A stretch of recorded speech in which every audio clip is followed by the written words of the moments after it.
Hi ಸ್ನೇಹಿತರೆ, welcome to K national academy.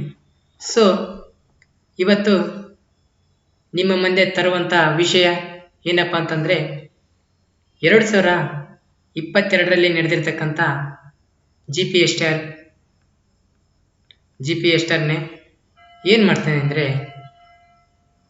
Question paper one question ಪೇಪರ್ನ analysis ಮಾಡ್ತಾ ಇದ್ದೀನಿ, ವಿಶ್ಲೇಷಣೆ ಮಾಡ್ತಾ ಇದ್ದೀನಿ. ಯಾಕಂತಂದಾಗ ನಾವು ಒಂದು ಎಕ್ಸಾಮ್ ಬರಿತಾ ಇದೀವಿ ಅಂದರೆ ಫಸ್ಟ್ ಏನು ಮಾಡ್ಬೇಕಂತಂದಾಗ ಕ್ವಶನ್ ಪೇಪರ್ ಯಾವ ರೀತಿ ಕ್ವಶನ್ ಪೇಪರ್ ಇದ್ವು ಅದು ಇಂಪಾರ್ಟೆಂಟ್. ನಮಗೆ ಕ್ವಶನ್ ಪೇಪರ್ ಯಾವ ಬೇಸಿಡ್ ಮೇಲೆ ಕೇಳಿದರೆ ಅದನ್ನು ನೋಡ್ಕೋಬೇಕಾಗುತ್ತೆ. ಹಾಗಾಗಿ ನಾವು ಪ್ರತಿಯೊಂದನ್ನು ಕ್ವಶನ್ ಡಿಸ್ಕಸ್ ಮಾಡ್ತಾ ಹೋಗೋಣ ಸ್ನೇಹಿತರೆ. ಇವತ್ತು 2022 ಪೇಪರ್ 1 GK ಅಂದರೆ ನಿಮ್ಗೆ ಗೊತ್ತಿದ್ದ ವಿಷಯ. ಪೇಪರ್ 1ನಲ್ಲಿ ಏನೆಲ್ಲ ಇರುತ್ತೆ ಅಂತ ಗೊತ್ತಿದೆ ನಿಮ್ಗೆ ಆಲ್ರೆಡಿ. 150 ಮಾರ್ಕ್ಸಿಗೆ 150 ಮಾರ್ಕ್ಸಿಗೆ ಇರುತ್ತೆ. ಅದೇ ರೀತಿಯಾಗಿ ಪೇಪರ್ 2 ಕೂಡ 150 ಮಾರ್ಕ್ಸಿಗೆ ಇರುತ್ತೆ. ನಾವು ಪ್ರತಿಯೊಂದನ್ನು ಅಧ್ಯಯನ ಮಾಡ್ತಾ ಹೋದಾಗ ನಮಗೆ ಈಸಿಯಾಗಿ ಅರ್ಥ ಆಗ್ತಾ ಹೋಗ್ತದೆ ಸ್ನೇಹಿತರೆ. ಓಕೆ, ಸ್ಟಾರ್ಟ್ ಮಾಡೋಣ. ನೋಡಿ ಸ್ನೇಹಿತರೆ, ಇದನ್ನು 2 ಭಾಗ ಆಗಿ ನಾನು ಮಾಡಿ ಎಕ್ಸ್ಪ್ಲೇನ್ ಮಾಡ್ತಾ ಹೋಗ್ತೀನಿ. ಯಾಕಂತಂದಾಗ 150 ಕ್ವಶನ್ಸ್ ಇರೋದ್ರಿಂದ ಟೈಮು ಬಹಳ ತೆಗೆದುಕೊಳ್ತದೆ, ಅದಕ್ಕೋಸ್ಕರ. ಓಕೆ ಸ್ನೇಹಿತರೆ, ನೋಡಿ ಕೆಲವರು ಏನು ಮಾಡ್ತಾ ಇದ್ದಾರೆ ಅಂದರೆ 10,000 ಶಿಕ್ಷಕರ ನೇಮಕಾತಿ ಯಾವಾಗ ಆಗುತ್ತೆ ಬಿಡಿ ಸರ್, ಇದೆಲ್ಲ ಫೇಕ್ ಇದೆ ಅಂತ ಕೆಲವರು ಹೇಳಿದರು. ಆದರೂ ಕೂಡ ಇನ್ನು ಕೆಲವರು ಹೇಳಿದ್ರೆ ಯಾವಾಗಲೂ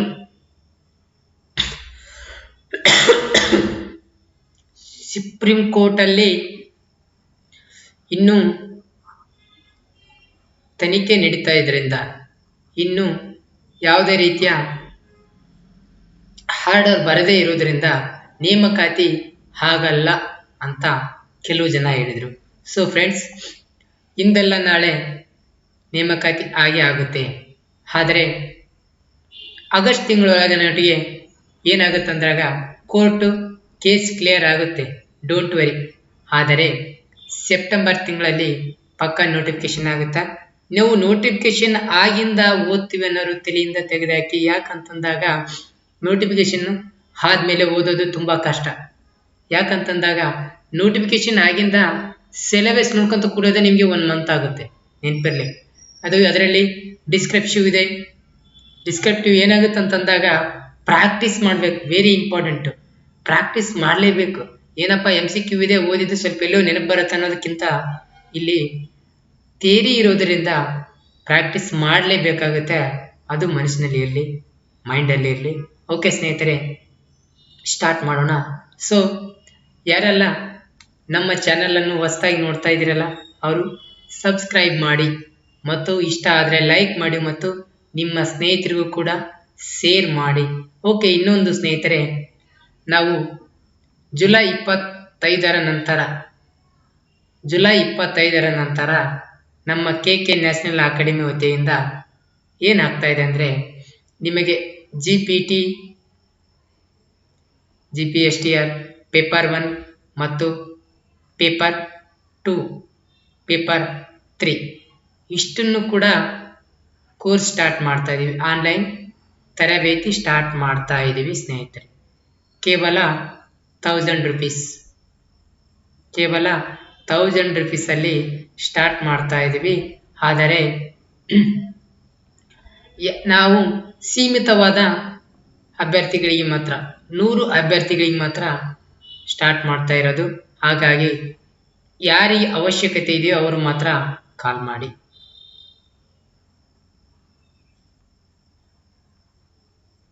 ಈ ನಂಬರ್ಗೆ ವಾಟ್ಸಪ್ ಮೆಸೇಜ್ ಆದರೂ ಹಾಕಿ ಅಥವಾ ಕಾಲ್ ಆದರೂ ಮಾಡಿ. ನಾವು ನಿಮ್ಮ ಜೊತೆ ಎಕ್ಸಾಮ್ ಮುಗಿಯೋವರೆಗೂ ನಿಮ್ಮ ಜೊತೆಯಲ್ಲೇ ಇರ್ತೀವಿ. ಸೊ ಸ್ಟಾರ್ಟ್ ಮಾಡೋಣ. ಹೊಸದಾಗಿ ಯಾರೆಲ್ಲ ನೋಡ್ತಾ ಇದ್ದೀರಿ ಮರಿಬೇಡಿ, ಸಬ್ಸ್ಕ್ರೈಬ್ ಮಾಡಿ. ಓಕೆ, ಸ್ಟಾರ್ಟ್ ಮಾಡೋಣ. ನೋಡಿ, ಮಾರ್ನಿಂಗಿಂದ ಫೋನ್ ಬರ್ತಾನೆ ಇದೆ, ಆದರೂ ಕೂಡ ಇಲ್ಲಿ ನೋಡಿ ಪೇಪರ್ 1 ಈ ರೀತಿ ಇದೆ ನೋಡಿ. ಏನಂತ ಕೇಳಿದರೆ ನೋಡಿ ಇನ್ನೊಂದು ನೆನಪಿರಲಿ, ಇಲ್ಲಿ ನಮಗೆ ಕನ್ನಡ 25, ಇಂಗ್ಲಿಷ್ 25 ಮಾರ್ಕ್ಸ್ ಇರುತ್ತೆ, GK 25 ಮಾರ್ಕ್ಸ್ ಇರುತ್ತೆ ನೆನಪಿರಲಿ. ಅದೇ ರೀತಿಯಾಗಿ ಇನ್ನು ಏನಪ್ಪ ಅಂದ್ರೆ ಸೈಕಾಲಜಿ ಆಯಿತು, ಅದರಲ್ಲಿ ನಮಗೆ 50 ಮಾರ್ಕ್ಸ್ ಇರುತ್ತೆ, ಮತ್ತು ಕಂಪ್ಯೂಟರ್, ಮೌಲ್ಯ ಶಿಕ್ಷಣ, ದೈಹಿಕ ಶಿಕ್ಷಣ ಸೇರಿ 25 ಮಾರ್ಕ್ಸ್ ಇರುತ್ತೆ. ಟೋಟಲು 150 ಮಾರ್ಕ್ಸ್ ಇದರಲ್ಲಿ ನಾವು ಕಾಣ್ತಾ ಇದ್ದೀವಿ. ಇನ್ಕ್ಲೂಡ್ GKಯಲ್ಲಿ ಮೆಂಟಲ್ ಅಬಿಲಿಟಿ ಕೂಡ ಬರುತ್ತೆ ನೆನಪಿರಲಿ ಸ್ನೇಹಿತರೆ. ಓಕೆ, ಇಲ್ಲಿ ಫಸ್ಟ್ ಒಂದು ಕ್ವಶನ್ ಈ ರೀತಿ ಇದೆ, ಇವು ಅನುನಾಸಿಕ ಅಕ್ಷರಗಳು. ಯಾವ ಅನುನಾಸಿಕ ಅಕ್ಷರಗಳು ನೋಡಿ, ಹ, ಆ, ಉ, ಎ ಇವೆಲ್ಲ ಸ್ವರಗಳು ಅಂತ ಹೇಳ್ತೀವಿ ನೋಡಿ. ಇವು ಅವರ್ಗೀಯ ವ್ಯಂಜನಗಳು, ಇವು ವ್ಯಂಜನಗಳು ಬರ್ತವೆ. ಅನುನಾಸಿಕ ಅಂತ ಬಂದಾಗ ನೋಡಿ ಸ್ನೇಹಿತರೆ, ಮೂಗಿನಿಂದ ಉಚ್ಚಾರಣೆ ಮಾಡುವಂತ ಅಕ್ಷರಗಳನ್ನು ನಾವೇನಂತೀವಿ ಅನುನಾಸಿಕ ಅಂತ ಕೇಳ್ತೀವಿ. ಸರಿಯಾದಂತ ಉತ್ತರ ಯಾವುದು ಅಂತ ಬಂದಾಗ 3, ಸರಿಯಾದಂತ ಉತ್ತರ 3 ಆಗುತ್ತೆ ಸ್ನೇಹಿತರೆ. ನೆಕ್ಸ್ಟ್, ರೂಢಿನಾಮಕ್ಕೆ ಉದಾಹರಣೆಯಾದ ಪದ ಯಾವುದು ನೋಡಿ. ರೂಢಿನಾಮಕ್ಕೆ ಉದಾಹರಣೆ ಯಾವುದು ಅಂತ ಅಂದಾಗ ನೋಡಿ, ವ್ಯಾಪಾರಿ ಅಲ್ಲ, ಇದು ಅನ್ವರ್ಥಕ ನಾಮ ಆಗುತ್ತೆ. ಕಾವೇರಿ ಒಂದು ಪ್ರಾಪರ್ ನೌನ್ ಅಂದ್ರೆ ಅಂಕಿತ ನಾಮ ಆಗುತ್ತೆ. ಮನುಷ್ಯ, ಯಾವ ಪುರಾತನ ಕಾಲದಿಂದ ರೂಢಿಯಿಂದ ಬಂದಂತಹ ಶಬ್ದಗಳಿಗೆ ನಾವೇನಂತೀವಿ ರೂಢಿನಾಮಗಳು ಅಂತ ಅಂತೀವಿ. ಯಾವುದು ಪುರಾತನ ಕಾಲ ಅನಾದಿ ಕಾಲದಿಂದಲೂ ರೂಢಿಯಿಂದ ಬಂದಿರತಕ್ಕಂಥ ನಾಮಪದಿಗಳನ್ನ ನಾವೇನಂತೀವಿ ರೂಢಿನಾಮ ಅಂತ ಕರಿತೀವಿ, ಅದುವೇ ಮನುಷ್ಯ. ಇಲ್ಲಿ ಸರಿಯಾದಂತಹ ಉತ್ತರ ಸ್ನೇಹಿತರೆ. ನೆಕ್ಸ್ಟ್ ಕ್ವಶನ್ ನಂಬರ್ 3, ಅಷ್ಟು, ಇಷ್ಟು, ಹಲವು ಪದಗಳು ಈ ವ್ಯಾಕರಣಾಂಶವಾಗಿವೆ. ಏನಾಗಿದೆ ಅಂದ್ರೆ ನೋಡಿ ಸ್ನೇಹಿತರೆ, ಗುಣವಾಚಕ, ಒಂದು ವಸ್ತುವಿನ ಸ್ಥಿತಿಯನ್ನು ತಿಳಿಸುವುದಕ್ಕೆ ನಾವು ಗುಣವಾಚಕ ಅಂತೀವಿ, ಅದು ರಾಂಗು. ಸಂಖ್ಯೆಯ ಸೂಚಿಸುವಂತಹ ಸಂಖ್ಯಾವಾಚಕ ಅಂತೀವಿ. ಭಾವವನ್ನು ಸೂಚಿಸುವಂತ ಭಾವನಾಮ ಅಂತ ಕರಿತೀವಿ. ಇಲ್ಲಿ ಪರಿಣಾಮವಾಚಕ ಸರಿಯಾದಂತ ಉತ್ತರ. ಅಂದ್ರೆ ಅಳತೆ, ಅಷ್ಟು, ಇಷ್ಟು, ಇದಕ್ಕೆ ನಾವು ಪರಿಣಾಮವಾಚಕ ಅಂತ ಕರಿತೀವಿ. ಇಲ್ಲಿ ಸರಿಯಾದಂತ ಉತ್ತರ ಯಾವುದಂದ್ರೆ 2 ಸರಿಯಾದಂತಹ ಉತ್ತರ. ನೋಡಿ ಹೊಳೆಯಿಂದ, ನೋಡಿ ಏನಿದೆ ಹೊಳೆಯಿಂದ, ಇಲ್ಲಿ ವಿಭಕ್ತಿ ಕೇಳಿದರೆ ವಿಭಕ್ತಿ ಯಾವುದು ಅಂತ ಕೇಳಿ, ಪ್ರಥಮವು, ದ್ವಿತೀಯ, ತೃತೀಯದಿಂದ ಚತುರ್ಥಿ ಈಕೆಗೆ ನೋಡಿ, ಇದು ಅಲ್ಲ, ಇದು ಅಲ್ಲ, ಷಷ್ಠಿ ಅಲ್ಲ, ತೃತೀಯ ಇಲ್ಲಿ ಸರಿಯಾದಂತ ಉತ್ತರ ತೃತೀಯ. ನೋಡ್ರಿ ಹೊಳೆ ಇಂದ ಅಂತ ಇದೆ, ಇಲ್ಲಿ ಇಂದ, ಹೊಳೆ ಇಂದ, ಇಲ್ಲಿ ಸರಿಯಾದಂತ ಉತ್ತರ ತೃತೀಯ. ನೋಡಿ ಸ್ನೇಹಿತರೆ, 2022ರಲ್ಲಿ ಕೇಳ್ತಕ್ಕಂಥ ಕ್ವಶನ್ ಪೇಪರ್ ತುಂಬಾ ಈಸಿ ಇದೆ, ನಾವು ಬಿಡಿಸ್ತಾ ಹೋದಾಗ ಅರ್ಥ ಆಗುತ್ತೆ. ನೆಕ್ಸ್ಟ್ ನೋಡಿ, ಆದೇಶ ಸಂಧಿಗೆ ಉದಾಹರಣೆಯಾದ ಪದ ಯಾವುದು ಅಂತ ಕೇಳ್ತಾ ಇದ್ದಾರೆ. ನೋಡ್ರಿ, ಮೈದೂರು ಇದೆ, ಮಹಾತ್ಮ ಇದೆ, ತನ್ಮಯ ಇದೆ, ಅಜಂತ ಇದೆ. ಸೊ ಇಲ್ಲಿ ಆದೇಶ ಅಂದ್ರೆ ಕತಪಗಳಿಗೆ ಗದಪ. ನೋಡ್ರಿ, ಕತಪಗಳಿಗೆ ಗದಪ ಆದೇಶ ಬಂದಾಗ, ಗದಪ ಆದೇಶ ಬಂದಾಗ ಆದೇಶ ಸಂಧಿ. ನೋಡ್ರಿ, ಮೈ ಪ್ಲಸ್ ತೋರು, ಮೈದೋರು, ಇನ್ನು ತ ಬದಲಾಗಿ ದ ಬಂದಿದೆ, ಮೈದೋರು. ಇಲ್ಲಿ ಸರಿಯಾದಂತ ಉತ್ತರ 1. ಸರಿಯಾದಂತ ಉತ್ತರ ಯಾವುದಂದ್ರೆ 1 ಇಲ್ಲಿ ಸರಿಯಾದಂತ ಉತ್ತರವಾಗಿದೆ. ನೋಡಿ ಸ್ನೇಹಿತರೆ, ಬೆಟ್ಟ ಪ್ಲಸ್ ತಾವರೆ, ಬೆಟ್ಟದಾವರೆ, ಬೆಟ್ಟ ಪ್ಲಸ್ ತಾವರೆ, ಬೆಟ್ಟದಾವರೆ, ಇದು ಯಾವ ಸಮಾಸ ಅಂತ ಕೇಳಿದೆ. ಕ್ರಿಯಾ ಸಮಾಸ ಅಲ್ವೇ ಅಲ್ಲ, ದ್ವಿಗು ಸಮಾಸ ಅಲ್ವಾ, ಗಮಕ ಸಮಾಸ ಅಂತ ಅಲ್ವೇ ಅಲ್ವಾ. ಇಲ್ಲಿ ತತ್ಪುರುಷ ಸಮಾಸ ಸರಿಯಾದಂತಹ ಉತ್ತರ. ನೋಡಿ ಸ್ನೇಹಿತರೆ, ಬಟ್ಟ ಬಯಲು, ನೋಡಿ ಜೋಡಿ ನುಡಿ, ಅನುಕರಣ ವ್ಯಯ, ದ್ವಿರಿಕ್ತಿ, ಭಾವಸೂಚಕ ಭಯ ಅಲ್ವೇ ಅಲ್ವಾ. ಬಟ್ಟ ಮತ್ತು ಬಯಲು, ಇದು ಸರಿಯಾದಂತ ಉತ್ತರ ಯಾವುದಂದಾಗ 2. ಸರಿಯಾದ ಉತ್ತರ ದ್ವಿರಿಕ್ತಿಗೆ ಸರಿಯಾದಂತಹ ಉತ್ತರ ಆಗಿದೆ ಸ್ನೇಹಿತರೆ. ಒಂದು ಸೆಕೆಂಡು, ಏನಪ್ಪ ಅಂತಂದಾಗ ಯಾವ ಕ್ವಶನ್ ಎಲ್ಲಿಂದ ಬಂದವು ಅಂತ ಹೇಳೋದಾದ್ರೆ ನೋಡಿ ಸ್ನೇಹಿತರೆ, ಇವೆಲ್ಲ ಬಂದಿರತಕ್ಕಂಥದ್ದು ನಮ್ಮ 10th ಕನ್ನಡ ಪುಸ್ತಕದಿಂದ 10th ಕನ್ನಡ ಪುಸ್ತಕದಿಂದ ಬಂದಿದೆ ಅಂತ ನಾವು ಹೇಳ್ಬೋದು ಸ್ನೇಹಿತರೆ. ನೆಕ್ಸ್ಟ್ ಜೋಡಿ ನುಡಿ. ಜೋಡಿ ನುಡಿ ಅಂತ ಬಂದಾಗ ಇಲ್ಲಿ ಉದಾಹರಣೆ ಯಾವುದು ಅಂತ ಕೇಳಿದ್ದಾರೆ. ಜೋಡಿ ನುಡಿಗೆ ಉದಾಹರಣೆ ಯಾವುದು ನೋಡಿ. ಕ್ವಶನ್ ಪೇಪರ್ ಇದೆ, ಅಲ್ಲಿ ನಿಮ್ಗೆ ಡಿಸ್ಪ್ಲೇ ಕೂಡ ಆಗ್ತಾ ಇದೆ, ನನ್ನ ಹತ್ರ ಕೂಡ ಕ್ವಶನ್ ಇದೆ, ಅದನ್ನು ಕೂಡ ಎಕ್ಸ್ಪ್ಲೇನ್ ಮಾಡ್ತಾ ಹೋಗ್ತೀನಿ. ಜೋಡಿ ನುಡಿಯ ಉದಾಹರಣೆ ಯಾವುದು ಅಂತ ಕೇಳಿದರೆ, ಜೋಡಿ ನುಡಿ ಅಂತ ಬಂದಾಗ ಮೊದಲ ಪದವು ಅರ್ಥವನ್ನು ಹೊಂದಿದ್ದು ಎರಡನೇ ಪದವು ಏನಾಗಿರುತ್ತೆ ಅರ್ಥವಿಲ್ಲದಿದ್ದರೆ ಅದನ್ನು ಜೋಡಿ ನುಡಿ ಅಂತ ಕರಿತೀವಿ. ಇಲ್ಲಿ ಸರಿಯಾದಂತ ಉತ್ತರ ಯಾವುದಪ್ಪ ಅಂತಂದಾಗ ನೋಡ್ರಿ 3 ಹಾಲ್ ಜೇನು. ಹಾಲು ಪ್ಲಸ್ ಹಾಲ್ ಜೇನು ಇಲ್ಲಿ ಸರಿಯಾದಂತಹ ಉತ್ತರ. ನೋಡ್ರಿ ಇಲ್ಲಿ ದುರಿಕ್ತಿ ಅಂತ ಅಂದ್ವಿ. ದುರಿಕ್ತಿ ಬಟ್ಟ ಮತ್ತು ಬಯಲು. ಮೊದಲ ಪದವು ಅರ್ಥವನ್ನು ಹೊಂದಿದ್ದು ಎರಡನೇ ಪದವು ಅದೇ ಅರ್ಥವನ್ನು ಹೊಂದಿದ್ರೆ ಬಟ್ಟ ಬಯಲು ಅಂತ ಕರಿತೀವಿ ಸ್ನೇಹಿತರೆ. Okay, next question number 9. ಕಗ್ಗಂಟು. ಈ ನುಡಿಗಟ್ಟಿನ ಅರ್ಥ ಅಂತ ಕೇಳಿದರೆ, ಕಗ್ಗಂಟಿನ ನುಡಿಯ ಅರ್ಥ ಏನು ಅಂತ ಕೇಳಿದಾಗ ಇಲ್ಲಿ ಬಗೆಹರಿಸಲಾಗದ ಒಂದು ಸಮಸ್ಯೆ. ಕಗ್ಗಂಟು ಯಾವಾಗ ಅಂತಿರ್ತೀವಿ ಆಡುಭಾಷೆಯಲ್ಲಿ, ಇದು ಒಂದು ಕಗ್ಗಂಟು ಕಡಲೆ ಆಗಿದೆ, ಕಬ್ಬಿಣದ ಕಡಲೆಯಾಗಿದೆ ಅಂತೀವಿ. ಇದು ಬಗೆಹರಿಸಲಾಗದ ಸಮಸ್ಯೆ. ನೋಡಿ ನೆಕ್ಸ್ಟ್ ಇದೆ ಸಾಮಾನ್ಯ ಅರ್ಥ ಕಾವ್ಯಕ್ಕೆ ಉದಾಹರಣೆ. ಸಾಮಾನ್ಯ ಅರ್ಥ ಕಾವ್ಯಕ್ಕೆ ಉದಾಹರಣೆ ಯಾವುದು ಅಂತ ಕೇಳ್ತಾ ಇದ್ದಾರೆ. ಇಲ್ಲಿ ಆಪ್ಷನ್ಸ್ ಅಲ್ಲಿ ಸೊಗಸಾದ, ಸರಿಯಾದಂತ ಉತ್ತರ ಸೊಗಸಾದ. ನೆಕ್ಸ್ಟ್ ವೈಶಾಖ ಪದದ ತದ್ಭವ ರೂಪ ವೈಶಾಖ ತಬ್ಬ ಬೇಸಗೆ. ನೋಡ್ರಿ ಬೆಸಗೆ ಕೇಳ್ಯಾರ, ಬಿಹಾರ ಕೇಳ್ಯಾರ, ಬೇತಾಳ ಕೇಳಿದರೆ ಬೇಸಗೆ. ನೋಡ್ರಿ ಸಡನ್ಲಿ ಹೋಗಿ ಇದಕ್ಕೆ ಹಾಕಿಬಿಟ್ಟಿದ್ವಿ ಅಂದ್ರೆ ರಾಂಗ್ ಆಗಿಬಿಡೋದು. ಓಕೆ, ಬೇಸಗೆ ಸರಿಯಾದಂತಹ ಉತ್ತರ ಸ್ನೇಹಿತರೆ. ನೆಕ್ಸ್ಟ್ ಮಹಾಶಕ್ತನಾದ ದೇವರು ಸಮಸ್ತ ಲೋಕಗಳನ್ನು ಪ್ರೀತಿಯಿಂದ ಕಾಪಾಡುವನು. ಈ ವಾಕ್ಯದಲ್ಲಿ ಕರ್ತೃ ಯಾವುದು? ನೋಡ್ರಿ ಕರ್ತೃ ಕರ್ಮ ಕ್ರಿಯೆ ಅಂತ ಕಾಣ್ತಾ ಇದೀವಿ ನಾವು. ಇಲ್ಲಿ ಕರ್ತೃ ಯಾವುದು ಅಂತ ಕೇಳಿದೆ. ಕಾಪಾಡುವುದು ಒಂದು ಕ್ರಿಯೆ ಆಗಿರುತ್ತೆ. ಇಲ್ಲಿ ಮಹಾಶಕ್ತನಾದ ದೇವರು ಅಂತಿದೆಯಲ್ಲ, ಇದುವೇ ಕರ್ತೃ ಅಂತ ನಾವು ಹೇಳಬಹುದು. ಕರ್ತೃ ಅಂತ ಹೇಳಬಹುದಾಗಿದೆ ಸ್ನೇಹಿತರೆ. ನೆಕ್ಸ್ಟ್ ಭತ್ತ. ಇದು ಅರ್ಥ ಏನಂದ್ರೆ ಕಳವೆ ಭತ್ತ ಅನ್ನೋದು ಕವಳೆ ಅಂತ ಕೆಲವೊಂದು ಕಡೆಗೆ ಅಂತಾರೆ. ಎದ್ರೆ ಯಾದಗಿರಿ ಅಂತಾರೆ, ಹೋಗ್ಬಿಟ್ರೆ ಭತ್ತಕ್ಕೆ ನಾವು ಕವಳೆ ಅಂತ ಕರಿತೀವಿ. ಓಕೆನಾ.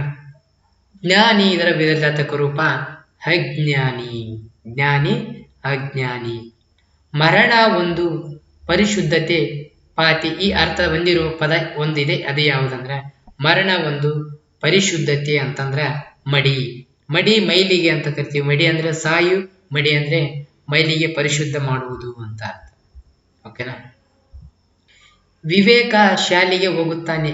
ಈ ವಾಕ್ಯಗಳಲ್ಲಿ ಬೇರೆ ಎಳೆದಿರುವ ಪದ ಕಾಲಸೂಚಕ ಪ್ರತ್ಯಯ ಏನು ಅಂತ ನೋಡ್ರಿ. ಕಾಲಸೂಚಕ ಪ್ರತ್ಯಯ ಯಾವ್ದಂದ್ರೆ ಹೋಗು ಪ್ಲಸ್ ಉತ್ತ ಪ್ಲಸ್ ಅನ್ನು ಬಿಡಿಸಿ ಬರದಾಗ ಏನಾಗುತ್ತೆ ನೋಡ್ರಿ. ಹೋಗು ಪ್ಲಸ್ ಉತ್ತ ಪ್ಲಸ್ ತಾನೆ. ಇಲ್ಲಿ ಉತ್ತ ಸರಿಯಾದದ್ದೊಂದು ಮೂರನೇದಂತ ಹೇಳ್ಬೋದು. ನೆಕ್ಸ್ಟ್ ಇನ್ನೊಂದೇನಿದೆ, ನಾನು ಸದಾಕಾಲ ಒಳ್ಳೆಯ ಯೋಚನೆ ಮಾಡುವೆ. ಈ ವಾಕ್ಯದಲ್ಲಿ ಮಾಡುವೆ ಪದದಲ್ಲಿರುವ ಕ್ರಿಯಾ ರೂಪ ಯಾವುದು? ಮಾಡುವೆ ಎಂಬ ಪದದಲ್ಲಿರುವಂತಹ ಕ್ರಿಯಾ ರೂಪ ಯಾವುದು ಅಂತಂದಾಗ ಇಲ್ಲಿ ವಿದ್ಯಾರ್ಥಕ. ನೋಡಿ ಮಾಡಲಿ, ಮಾಡುವುದು, ಒಟ್ಟ ಆಗುವಂತ ಸೂಚನೆಯನ್ನು ಸೂಚಿಸುವಂತಂಥದ್ದಂದೇ ವಿದ್ಯಾವರ್ತಕ. ಸಂಭಾವನಾ ಮಾಡೆಯಾನು, ಮಾಡುವೇನು ಈಗ ಬರ್ತಲ್ಲ, ಅದು ಸಂಭಾವನಾರ್ಥಕ ಫ್ಯೂಚರ್. ನಿಷೇಧಾರ್ಥಕ ಮಾಡನು, ಮಾಡೋವರು ಅಂತಂದ್ರೆ ವಿದ್ಯಾರ್ಥಕ, ಮಾಡರು ಅಂದ್ರೆ ನಿಷೇಧಾರ್ಥಕ. ಇಲ್ಲಿ ಸರಿಯಾದಂತ ಉತ್ತರ 2. ಒಂದು ಅಭಿಪ್ರಾಯದ ವಿವರಣೆ ಮುಂದೆ ತಿಳಿಸಿದಂತೆ ಇದೆ ಎಂದು ತೋರಿಸುವ ಸಂದರ್ಭದಲ್ಲಿ ಈ ಲೇಖನ ಚಿಹ್ನೆಯನ್ನು ಬಳಸಲಾಗುತ್ತೆ. ವಿವರಣೆ ಅಂತ ಕೇಳಿದರೆ ಕ್ಲಿಯರ್ ಆಗಿ ವಿವರಣಾತ್ಮಕ ಚಿಹ್ನೆ. ಇದು ಸರಿಯಾದಂತ ಉತ್ತರ. ನೆಕ್ಸ್ಟ್ ನೋಡ್ರಿ, ಬರ್ತಾನೆ ಗ್ರಾಂಥಿಕ ರೂಪ ಕೇಳಿದರೆ ಬರುತ್ತಾನೆ, ಬರ್ತಾನೆ, ಬರುತ್ತಾನೆ. ನಿಷೇಧಾರ್ಥಕ ರೂಪ ಕೇಳಿದ್ರೆ ಏನ್ ಮಾಡ್ಬೋದು, ಬರುವುದಿಲ್ಲ ಅಂತ ಮಾಡ್ತಾ ಇದ್ವಿ. ಓಕೆ, ಸರಿಯಾದ ಪದರೂಪವಿದು ಅಂದ್ರೆ ಅನಿರ್ವಚನೀಯ.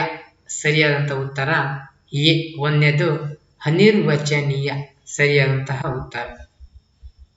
ನೆಕ್ಸ್ಟ್ ನೋಡ್ರಿ, ಹಣ್ಣ ಪದದ ಬಹುವಚನವಿದು. ಹಣ್ಣ ಪದದ ಬಹುವಚನ ಅಂತಂದಾಗ ಹಣ್ಣರು ಅಂತಂತೀವ, ಇಲ್ಲ. ಹಣ್ಣವು ಅಂತೀವ, ಇಲ್ಲ. ಇದು ಅಲ್ಲ, ಇದು ಅಲ್ಲ. ಹಣ್ಣಗಳು, ನೋ. ಹಣ್ಣಂದಿರು, ಇದು ಸರಿಯಾದಂತಹ ಉತ್ತರ. ನೆಕ್ಸ್ಟ್ ಇನ್ನೊಂದು ಮಹಾಲಯ. ಮಹಾಲಯ ನೋಡ್ರಿ, ಮಾಲಯ ಅಂತ ಕರಿತೀವಿ. ಮಾಲಯ ಅಂತಂದಾಗ ಇದು ಯಾವ ಗಣ? ಮೊನ್ನೆ ಬಂದಿತ್ತು, ಟೆಟ್ ಬರೆದವರಿಗೆ ಗೊತ್ತು ಇದ್ರದ್ದು ಏನಂಬುದು. ಟೆಟ್ ಯಾರೆಲ್ಲ ಬರ್ದಾರ ಅವ್ರಿಗೆ ಗೊತ್ತಿದೆ ಏನಂತ. ನೋಡ್ರಿ, ಮಾಲಯ.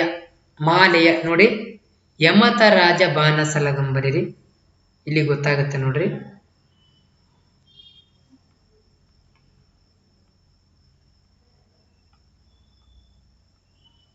ಯಮತ ರಾಜ ಬಾನಸಲಗಂ.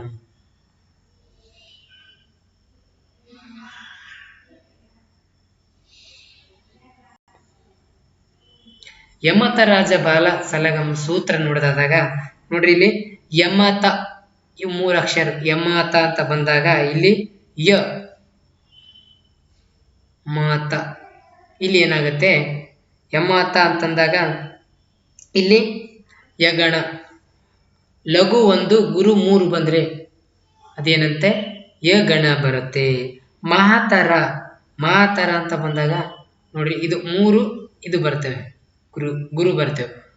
3 ಲಘು ಅರೆ 3 ಲಘು ಬಂದಂದಾಗ ಮಗಣ ಆಗತ್ತ ನೋಡ್ರಿ. ತಾರಾಜ, ಇಲ್ಲಿ ಏನಿದೆ, ಮಾಲಯ. ಮಾಲಯ ನೋಡ್ರಿ, ಇಲ್ಲಿ ಮಾಲಯ ಅಂತ ಬಂದಿದೆ. ಮಾಲಯ ನೋಡಿ, ಬಿಡಿಸ್ರಿ. ಗುರು ಬಂದಿದೆ, ಮತ್ತೆ ಗುರು ಬಂದಾಗ ಏನಾಗತ್ತೆ ಅಂತಂದಾಗ ಇಲ್ಲಿ ಬಗಣ ಅಂತ ಆಗುತ್ತೆ. ಬಗಣ ನೋಡ್ರಿ, ಬ ಗಣ ಅಂತ ಬರುತ್ತೆ. ಇಲ್ಲಿ ಸರಿಯಾದಂತ ಉತ್ತರ. ಲಘು 2 ಬರ್ತವೆ. ಮಾ ತಳಗಿಳಿಸಿದ್ದೀವಿ, ಅದಕ್ಕಾಗಿ ಗುರು ಲಘು ಲಘು. ಇಲ್ಲಿ ಏನಾಗುತ್ತೆ, ಬಗಣ. ಇಲ್ಲಿದೆ ನೋಡ್ರಿ, ಬನಸ ಬಂತ. ಒಮ್ಮೆ ಪ್ರಾಕ್ಟೀಸ್ ಮಾಡಿದರೆ ನಿಮಗೆ ಗೊತ್ತಾಗುತ್ತೆ. ಇದು ಬಗಣ ಸರಿಯಾದಂತಹ ಉತ್ತರ ಆಗಿದೆ. ನೀಚರಿಗೆ ಮಾಡಿದ ಉಪಕಾರವು ಆವಿಗೆ ಹಾಲೆರೆದಂತೆ. ನೀಚರಿಗೆ ಮಾಡಿದ ಉಪಕಾರವು ಆವಿಗೆ ಹಾಲೆರೆದಂತೆ ನೋಡ್ರಿ, ರೂಪಕಲಂಕಾರ, ದೃಷ್ಟಾಂತ ಅಲಂಕಾರ, ಶ್ಲೇಷಾಲಂಕಾರ ಬರುತ್ತೆ. ಇಲ್ಲಿ ಸರಿಯಾದಂತ ಉತ್ತರ ಉಪಮಾಲಂಕಾರ ಸರಿಯಾದಂತಹ ಉತ್ತರ ಆಗಿದೆ. ಷಟ್ಪದಿಯ ಬ್ರಹ್ಮ ಅಭಿಧಾನವನ್ನು ಹೊಂದಿರುವಂತೂ ನಿಮ್ಗೆ ಗೊತ್ತಿದೆ, ರಾಗವಾಂಕ. ರಾಗವಾಂಕ. 25 ತಾಳಿದವನು ಬಾಳಿಯಾನು. ತಾಳಿದವನು ಬಾಳಿಯಾನು. ಈ ಗಾದೆಯ ಮಹತ್ವ ಏನಂದ್ರೆ ತಾಳ್ಮೆ. ಪ್ರತಿಯೊಬ್ಬ ವ್ಯಕ್ತಿ ತಾಳ್ಮೆ ಎಂದಿರುವುದೇ ತಾಳಿಯವನು ಬಾಳಿಯಾನು ಅನ್ನೋದು ನಾವು ಹೇಳ್ತೀವಿ. ಕ್ವಶನ್ ನಂಬರ್ ನೆಕ್ಸ್ಟ್ ಇಂಗ್ಲಿಷ್ ಬರುತ್ತೆ ನೋಡಿ. is very important English grammar. So ಇಲ್ಲಿ ಏನಿದೆ ನೋಡ್ರಿ, Sunita is regular to the class. ನೋಡ್ರಿ, class but Sushma is choose your appreciate prefix for. ಪ್ರೆಕಿಸ್ ಅಂದ್ರೆ ಪ್ರೆಫಿಕ್ಸ್, ಸಫಿಕ್ಸ್ ಅಂದ್ರೆ ಮುಂದೆ, ಪ್ರಿಫಿಕ್ಸ್ ಅಂದ್ರೆ ಹಿಂದೆ. Regular and irregular. ನೋಡ್ರಿ, ಪ್ರೆಫಿಕ್ಸ್ ಅಂದ್ರೆ ಹಿಂದೆ ಹಚ್ಚೋದು, ಸಫಿಕ್ಸ್ ಅಂದ್ರೆ ಮುಂದೆ ಹಚ್ಚುವುದು. ಸ ಅಂದ್ರೆ ಮುಂದೆ ನೋಡ್ರಿ, ಪ್ರ ಅಂದ್ರೆ ಹಿಂದೆ. ಪ್ರಿಫಿಕ್ಸ್ ಅಂತಂದಾಗ ಇರ್ರೆಗ್ಯುಲರ್, ರೆಗ್ಯುಲರ್ ಅಂಡ್ ಇರ್ರೆಗ್ಯುಲರ್ ಅಂತ ನಾವು ಇದು ಮಾಡ್ಬೋದು. ಸರಿಯಾದಂತ ಉತ್ತರ 3. The president appointed him. ನೋಡ್ರಿ, here the underline word is on. ನೋಡ್ರಿ, ಇಲ್ಲಿ ಈಸ್ ಏನ್ ಹಚ್ಬೇಕು ಹಿಂದೆ, ಈಸ್ ಆನ್ ನೋಡ್ರಿ ಇದು ಎಂತ ನೌನ್ ಇದೆ ಅಂತ ಹೇಳ್ತಾ ಇದ್ದಾರೆ. Collective noun, proper noun, common noun, abstract noun. ನೋಡ್ರಿ ಪ್ರಾಪರ್ ನೌನ್ ಅಂತ ಅಲ್ವೇ ಇಲ್ವಾ, ಕಲೆಕ್ಟಿವ್ ನೌನ್ ಅಂತ ಅಲ್ವಾ ನೋಡ್ರಿ, ಅಬ್ಸ್ಟ್ರಾಕ್ಟ್ ನೌನ್ ಅಂತೆ ನೋಡ್ರಿ ಅಲ್ಲ. This is common noun. Common noun president is common noun. ಅಲ್ಲಿ ಕೇಳಿದ್ವಿ ಕನ್ನಡದಲ್ಲಿ ಕೂಡ ರೂಢಿನಾಮ ಕೇಳಿದ್ರು. ಕಾಮನ್ ನೌನ್ ಪ್ರೆಸಿಡೆಂಟ್ ಅಂತೇಳಿ ಯಾರಾದ್ರೂ ಹೆಸರಿಟ್ಟಾರ? ನೋ. ಕಾಮನ್ ಆಗಿ ರೂಢಿಯಿಂದ ಬಂದಂಥದ್ದು ಕಾಮನ್ ನೌನ್. ಹೆಲ್ಮೆಟ್ is greatest play of Shakespeare dash dash choose the article ಕೇಳಿದರೆ ಇಲ್ಲಿ ಆರ್ಟಿಕಲ್ ಏನ್ ಬರಿಬೇಕು? ನೋಡ್ರಿ ಏನ್ ಬರಿಬೇಕು ಇಲ್ಲಿ? ಯಾವ ಸೆಂಟೆನ್ಸ್ ಅಲ್ಲಿ ಇದೆ ನೋಡ್ಬೇಕು. ದ ಗ್ರೇಟೆಸ್ಟ್ ಸರಿಯಾದಂತ ಉತ್ತರ ದ ಗ್ರೇಟೆಸ್ಟ್. ಸೂಪರ್ಲೇಟಿವ್ ಡಿಗ್ರಿ ನೋಡ್ರಿ. Helmet is the greatest play of Shakespeare. Okay, next ನೋಡ್ರಿ 29. Hema is A dancer. ಇದನ್ನ ಏನ್ ಮಾಡಂತ ಹೇಳಿದಾರೆ ನೋಡ್ರಿ. Choose the opposite question tag ಮಾಡ್ರಿ. ಇದು ಎಂತ ಸೆಂಟೆನ್ಸ್ ಇದೆ? ಅಸರ್ಟಿವ್ ಸೆಂಟೆನ್ಸ್ ಇದೆ. ಇದನ್ನ ನಾವು ಕ್ವಶನ್ ಟ್ಯಾಗ್ ಮಾಡಬೇಕು. ಯಾವ ರೀತಿ? ವಾಸಂಟ್ ಆಗುತ್ತಾ? ಯಾವ ಟೆನ್ಸ್? ಪ್ರೆಸೆಂಟ್ ಕಂಟಿನ್ಯೂ ಟೆನ್ಸ್ ಅಲ್ಲಿ ಇದೆ. ಎಸ್ ವಾಸಂಟ್ ಸಿ ಆಗುತ್ತಾ? ನೋ. Was she? ನೋ. ಈ ಸಿ ಇದು ನಾರ್ಮಲ್ ಆಗಿಬಿಡುತ್ತೆ. ಇಸಂಟ್ ಸಿ ಸರಿಯಾದಂತಹ ಉತ್ತರ. ಓಕೆ ನೋಡಿ ಇನ್ನೊಂದೇ. When was R K Laxman born. ಇಲ್ಲಿ ಏನಂತ ಕೇಳಿದ್ದಾರೆ? ಐಡೆಂಟಿಫೈ ಟೈಪ್ ಆಫ್ ಸೆಂಟೆನ್ಸ್ ಕೇಳಿದ್ದಾರೆ. ಕ್ವಶನ್ ಮಾರ್ಕ್ ಇದೆ ರೀ ಡೈರೆಕ್ಟ್. ಅವಾಗ ನಾವೇನ್ ಮಾಡೋದು? ಅಸರ್ಟಿವ್ ಸೆನ್ಸ್ ಅಂದ್ರೆ ನೋ, ಎಕ್ಸ್ಕ್ಲಾಮೇಟರಿ ಅಂದ್ರೆ ನಾವು ಭಾವಸೂಚಕ ಅಂತೀವಿ ನೋಡಿ. ಇಂಪರ್ಟೇಟಿವ್ ಅಂದ್ರೆ ಇಲ್ಲಿ ರಿಕ್ವೆಸ್ಟ್ ಅಂತ ಬರುತ್ತೆ. ಅಸರ್ಟಿವ್ ಅಂದ್ರೆ ಮೇಲೆ ನೋಡಿದ್ವಿ ಅದು ಬರುತ್ತೆ. ಇಲ್ಲಿ interrogative sentence is right answer. ಇವೆಲ್ಲ ರಾಂಗ್ ಬರ್ತವೆ. Interrogative sentence is correct answer. So next, the Indian ambassador visit the western countries. ನೋಡ್ರಿ ಇಲ್ಲಿ appreciate question so as a get the underline word has answer. ಅಂದ್ರೆ visit ಕೊಟ್ಟವರು ಯಾರು ಅಂತ answer ಬರಬೇಕು. ನೋಡ್ರಿ ವೆನ್ ಅಂದ್ರೆ ಯಾವಾಗ, ವೈ ಅಂದ್ರೆ ಯಾಕೆ, ಅವು ಅಂದ್ರೆ ಹೇಗೆ, ಯಾರು ವಿಸಿಟ್ ಕೊಟ್ರಂತ ಬಂದ್ರೆ ಸರಿಯಾದಂತ ಉತ್ತರ ಹೇ. ಹೂ ವಿಸಿಟ್ ದ ವೆಸ್ಟರ್ನ್ ಕಂಟ್ರಿ ಅಂದ್ರೆ ಇಲ್ಲಿ ಯಾರು ವಿಸಿಟ್ ಕೊಟ್ರು ಅಂತ ಬರಬೇಕು. ಹೂ ಅಂತ ಬರಬೇಕು. ಸರಿಯಾದಂತ ಉತ್ತರ 2. Choose the hard one out. ಇಲ್ಲಿ ಏನಪ್ಪಾ ಅಂತಂದ್ರಾಗ ಗುಂಪಿಗೆ ಸೇರದ ಪದ ಯಾವುದು ಅಂತ ಕೇಳ್ತಿದ್ದಾರೆ. Coach, teacher, learner, trainer. ನೋಡ್ರಿ ಕೋಚ್ ಅಂದ್ರೆ ಒಂದು ತರಬೇತಿ ಕೊಡೋನೆ, ಟೀಚರ್ ಅಂದ್ರೂ ಕೂಡ ತರಬೇತಿ ಕೊಡೋರೆ, ಟ್ರೈನರ್ ಅಂದ್ರೂ ಕೂಡ ತರಬೇತಿ ಕೊಡೋನೆ. ಆದರೆ ಲರ್ನರ್ ಅಂದ್ರೆ ಕಲಿಯುವಂತ ವ್ಯಕ್ತಿ. ಹಾಗಾಗಿ ಸರಿಯಾದಂತ ಉತ್ತರ 3. Next, you and I are studying in the same class are classmates. Choose the opposite pronoun for the given alternative. ಅಂದ್ರೆ ಇಲ್ಲಿ ಪ್ರನೌನ್ಸ್ ಕೇಳಿದರೆ ಏನ್ ಯೂಸ್ ಮಾಡಬೇಕು ಅಂದ್ರೆ ನೋಡ್ರಿ, ಯು ಅಂಡ್ ಐ ಅಂದ್ರೆ ಇಬ್ಬರು ಸೇರಿರ್ಬೇಕು. ಯು ಅಂಡ್ ಐ ಅಂತ ಕೇಳಿದರೆ ಅಬ್ಸರ್ವ್ ಮಾಡಿ. ಇಲ್ಲಿ ಏನಾಗ್ಬೇಕಂತಂದಾಗ ಅಬ್ಸರ್ವ್ ಮಾಡಿ, ದೇ ಹಚ್ಚಕ್ಕಾಗತ್ತಾ? ಯು ಅಂಡ್ ಐ ಇನ್ಕ್ಲೂಡ್ ಅಂತ ಕೇಳಿದರೆ ಇನ್ಕ್ಲೂಡ್ ಆಗಿರ್ಬೇಕು ಎರಡು. ಈಗ ಪ್ರನೌನ್ಸ್ ದೇ ಅಂದ್ರೆ ಹವರ್ ಆಗುತ್ತೆ, ಯು ಅಂದ್ರೆ ನೀವು ಒಬ್ಬನೇ ಆಗುತ್ತೆ, ಐ ಅಂದ್ರೆ ಒಬ್ಬನೇ ಆಗುತ್ತೆ. ಇಲ್ಲಿ ಸರಿಯಾದಂತ ಉತ್ತರ ವಿ ಆರ್ ಕ್ಲಾಸ್ಮೇಟ್ಸ್. ನಾವು ಕ್ಲಾಸ್ಮೇಟ್ಸ್ ಇದೀವಿ ಅಂತೇಳಿ ಆನ್ಸರ್. ಸರಿಯಾದದ್ದು ಯಾವುದು? 4. ಇಲ್ಲಿ ನೋಡ್ರಿ 34 ಏನಿದೆ, 34 ಮಹಾತ್ಮ ಗಾಂಧೀಜಿ ವೆಪನ್ ಆಸ್ ಈ ಸನ್ violence adopted during freedom struggle. ಏನ್ ಮಾಡ್ಬೇಕು ಇದನ್ನಂದ್ರೆ ಅರೇಂಜ್ ಮಾಡ್ಬೇಕು. ಅರೇಂಜ್ ಅಂತ ಯಾವ ರೀತಿ ಮಾಡ್ಬೇಕಂತಂದಾಗ ನೋಡ್ರಿ ಇಲ್ಲಿ ಕಾಮನ್ ಆಗಿ ಏನಾಗುತ್ತೆ ಅಂದ್ರೆ ಸಬ್ಜೆಕ್ಟ್ ಒಂದು ಮಹಾತ್ಮ ಗಾಂಧೀಜಿ ಸಬ್ಜೆಕ್ಟ್ ಆಗುತ್ತೆ. ನೋಡ್ರಿ ಸಬ್ಜೆಕ್ಟ್ ಮಹಾತ್ಮ ಗಾಂಧೀಜಿ ಏನಾಗುತ್ತೆ ಅಂತಂದಾಗ ಸರಿಯಾದಂತ ಉತ್ತರ ಇಲ್ಲಿ 2. Mahatma Gandhiji adopted. Mahatma Gandhiji adopted. Next ಏನಿದೆ ಡಿ,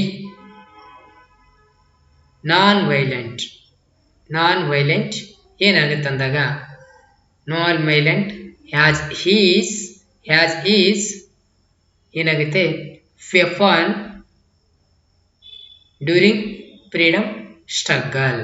ಸರಿಯಾದಂಥ ಉತ್ತರ ಏನಿದೆ ಇಲ್ಲಿ ಎರಡನೇದು ಸರಿಯಾದಂಥ ಉತ್ತರ ನೋಡ್ರಿ. 35 choose the right dictionary order of the word. ಅಂದ್ರೆ ಡಿಕ್ಷನರಿ ಆಲ್ಫಾಬೆಟ್ ಯಾವ ರೀತಿ ಬರುತ್ತಲ್ಲ ಆ ರೀತಿಯಾಗಿ ಅಂತ ಹೇಳ್ತಾ ಇದ್ದಾರೆ. ಸರಿಯಾದಂತ ಉತ್ತರ ನೋಡ್ರಿ, ಟ್ರೈ ಮಾಡ್ರಿ. ಇದು ಬೋಸಮ್, ಸೊ ರಾಂಗ್.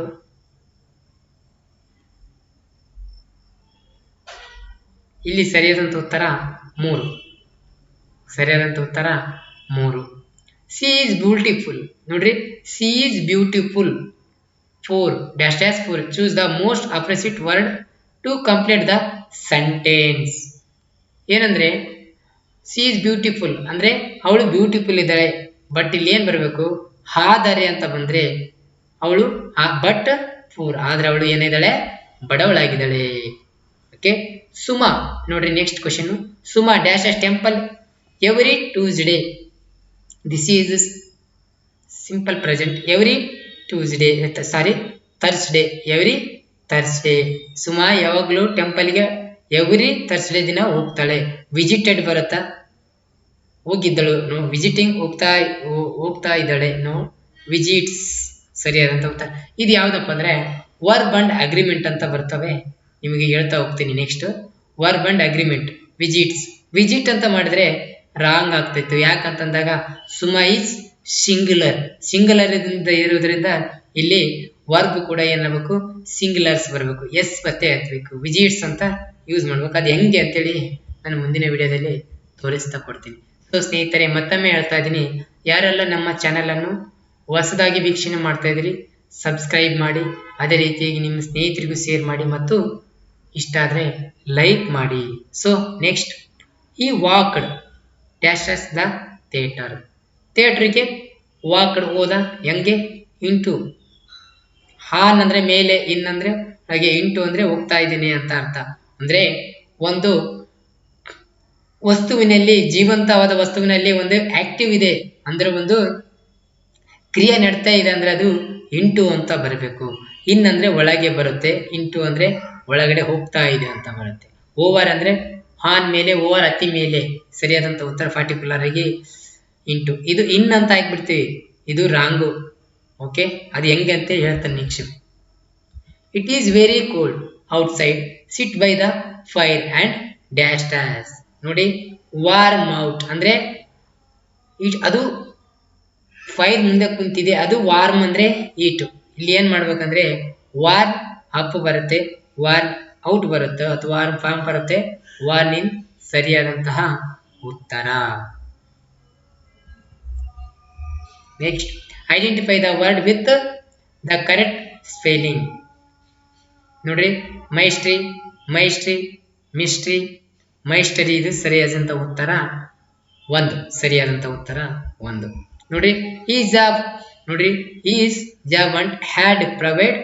ನೋಡ್ರಿ, ಫ್ರೂಟ್ಲೆಸ್ಟ್ ಅಂದ್ರೆ ಯೂಸ್ ಅಂದ್ರೆ ಅಲ್ಲಿ ಒಂದಿಲ್ಲ, ಸಿಕ್ಕಿಲ್ಲ ಅಂತ ಅರ್ಥ ಬರುತ್ತೆ. ನೋ ಈಸ್, ಇದು ಏನಾಗುತ್ತೆ 1 ವರ್ಡ್ ಇದು ಬರುತ್ತೆ, ನಿಮಗೆ 2 ಮಾರ್ಕ್ಸ್ ಇದ್ದೇ ಇರುತ್ತೆ. ಟ್ರೇಡಿಂಗ್ ವಾಟರ್ ಅಂತಂದಾಗ ಇಲ್ಲಿ ಮೇಕಿಂಗ್ ನೋ ಪ್ರೋಗ್ರೆಸ್. ಸರಿಯಾದಂತ ಉತ್ತರ 3. I dash dash written a letter. I have a written. This is present perfect tense. Present perfect tense ಅಲ್ಲಿ ಇಲ್ಲಿ V3 ಅಂದ್ರೆ ಪಾರ್ಟಿಸಿಪಲ್ ಬರಬೇಕು. ಹಂಗಾಗಿ ಇದು ಹ್ಯಾವ್ ಬೀನ್ ಬರುತ್ತಲ್ಲ, ಪ್ರೆಸೆಂಟ್ ಪರ್ಫೆಕ್ಟ್ ಕಂಟಿನ್ಯೂ ಟೆನ್ಸ್ ಬರುತ್ತೆ. ಹಾಯ್ ಮುಂದೆ ಹ್ಯಾವ್ ಹಚ್ಬೇಕು. ಹ್ಯಾಸ್ ಯಾವಾಗ ಬರುತ್ತಂದ್ರೆ ಇಸಿ ಇಟ್ ಮುಂದೆ ಹ್ಯಾಸ್ ಬರುತ್ತೆ. So this is correct answer. A first one. Okay. Man is a animals. ನೋಡ್ರಿ, man is a social animal. Identify subject in the above sentence. Subject ಯಾವುದು? Almost ಎಲ್ಲರೂ ಇದು ಮಾಡ್ತೀರಿ. Man, this is subject. Okay. Next, excuse me, can you help me locating. ನೋಡ್ರಿ, ಇಲ್ಲಿ the book, my experiment with truth. My experiment with truth. ಅಂದ್ರೆ ಇವ್ರು ಏನ್ ಕೇಳ್ತಾ ಇದಾರೆ ಅಂದ್ರೆ ಸ್ವಲ್ಪ ಮಾಹಿತಿ ಕೊಡ್ತೀರಾ, ಹೌದಾ, ಆ ಬುಕ್ಕದ ಬಗ್ಗೆ ಮಾಹಿತಿ ಕೊಡ್ತೀರಾ ಅಂತ ಇದ್ದಾಗ ಇಲ್ಲಿ ಸೀಕಿಂಗ್ ಇನ್ಫಾರ್ಮೇಶನ್. ಸೀಕಿಂಗ್ ಪರ್ಮಿಷನ್ ಅಂದ್ರೆ ಗಿವ್ ಮೀ ಅಂತ ಇತ್ತಂದ್ರೆ excuse me can you help, ಏನಾದ್ರೆ ಹೆಲ್ಪ್ ಮಾಡ್ತೀರಾ ಅಂತ ಸೀಕಿಂಗ್ ಇನ್ಫಾರ್ಮೇಶನ್ ಕೊಡ್ತಾ ಇದ್ದಾರೆ. ಆಫರಿಂಗೋ ಅಲ್ಲ, ಸಜೆಸ್ಟಿಂಗೋ ಅಲ್ಲ. Okay, next question number 45. Actions speak louder then. ಇಲ್ಲಿ ಏನಿದೆ ಅಂದ್ರೆ ಅವ್ರು ಏನ್ ಕೇಳಿದಾರೆ ನೋಡ್ರಿ, ಮಾತಿಗಿಂತ ಕೆಲಸ ಜೋರಾಗಿರಲಿ ಅಂತ ಇರ್ಬೇಕು. ಇಲ್ಲಿ ವರ್ಡ್ಸ್ ಪ್ರವರ್ಬ್ ಬಂದೈತೆ. Action speak louder than words ಅಂದ್ರೆ ಮಾತಿಗಿಂತ ಕೆಲಸ ಮುಂದಿರಲಿ, ಜೋರಾಗಿರ್ಲಿ ಅಂತ ಬರುತ್ತೆ ನೋಡ್ರಿ. ಮತ್ತೊಂದು ಕೊಟ್ಟಿದ್ದಾರೆ 46. ನೋಡ್ರಿ, making a cup of tea is not a difficult task, rearrange the following sequentially. ಇಲ್ಲಿ ಏನ್ ಕೇಳಿದಾರೆ ನೋಡ್ರಿ, 46 ಸರಿಯಾದಂತ ಉತ್ತರ ಏನು ಅಂದ್ರೆ 3 ಎ ಸಿ. ಎ ಯಾಗಿನ 4 ನೋಡ್ರಿ, some water in the pan and set it a boil. First one. Next, add tea leaves to the boiling water. Next, B, cover the pan with lid. A, let the tea brew. Next, D, after a few minutes pour the tea into the teapot, then add sugar and milk according to taste. ಸರಿಯಾದಂತಹ ಉತ್ತರ ಆಗಿರುತ್ತೆ ಸ್ನೇಹಿತರೆ. E ಮಿಡ್ಲಲ್ಲಿ ಬರುತ್ತೆ, D ಕೊನೆಯಲ್ಲಿ ಬರುತ್ತೆ. After few minutes for the tea into the tea pot. ಸರಿಯಾದಂತ ಉತ್ತರ 3. So next ನೋಡಿ. ಸೊ ನೆಕ್ಸ್ಟ್ ಏನಿದೆ ಅಂದ್ರೆ ನಿಮ್ಗೆ ಬಿಡ್ತಾ ಇದ್ದೀನಿ. ಯಾಕಂತಂದಾಗ ಇದು ಒಂದು ಪ್ಯಾಸೇಜ್ ಇದೆ, ಓದಕ್ಕೆ ಎಲ್ಲರೂ ಆಗ್ತೀರಿ. ಸೊ ಫ್ರೆಂಡ್ಸ್, ಇವತ್ತಿಗೆ ಇಷ್ಟು ಕ್ವಶನ್ ಕ್ಲೋಸ್ ಮಾಡೋಣ. ನೆಕ್ಸ್ಟ್ ಮುಂದಿನ ವಿಡಿಯೋದಲ್ಲಿ ಇನ್ನೂ 50 ಕ್ವಶನ್ ಡಿಸ್ಕಸ್ ಮಾಡ್ತಾ ಹೋಗೋಣ ಸ್ನೇಹಿತರೆ. ಯಾರೆಲ್ಲ ನಮ್ಮ ಚಾನಲನ್ನು ಸಬ್ಸ್ಕ್ರೈಬ್ ಮಾಡಿಲ್ವೋ ಅವರು ಸಬ್ಸ್ಕ್ರೈಬ್ ಮಾಡಿ ನಮಗೆ ಸಪೋರ್ಟ್ ಮಾಡಿ. ಅದೇ ರೀತಿಯಾಗಿ ನಾವು ಪ್ರತಿಯೊಂದು ವಿಡಿಯೋ ಇನ್ ನ್ಯೂಸ್ ಆಗಲಿ ಅಪ್ಡೇಟ್ ಮಾಡ್ತಾ ಹೋಗ್ತೀವಿ ಸ್ನೇಹಿತರೆ. ಓಕೆ, ಮತ್ತೊಮ್ಮೆ ಎಲ್ಲರಿಗೂ ಥ್ಯಾಂಕ್ ಯು ಸ್ನೇಹಿತರೆ. ಯಾರು ಮಿಸ್ ಮಾಡ್ಕೋಬೇಡಿ. ಓಕೆ, ಥ್ಯಾಂಕ್ ಯು ಸ್ನೇಹಿತರೆ.